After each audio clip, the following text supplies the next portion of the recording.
My name is Anushaa and today I'm going to bake some simple cookies. I'm going to be using this book which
keep on mixing, put a lot of pressure, mix and mix.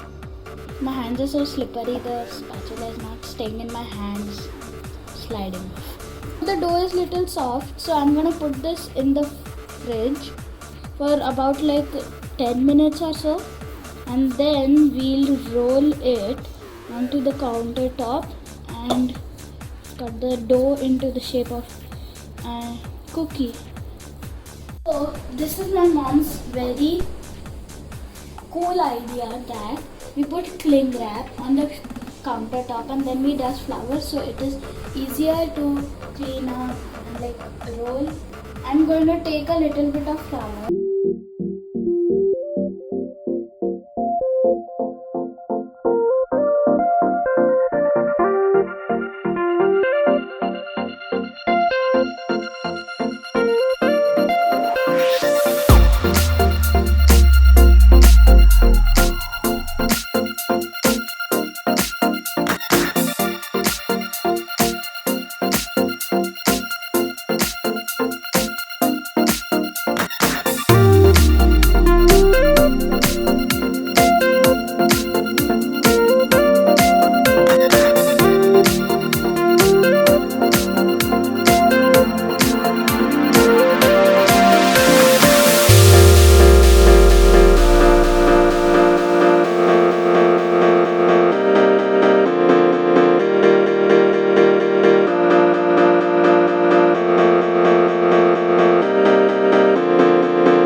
and next time I'll make a cake. Till then, bye bye.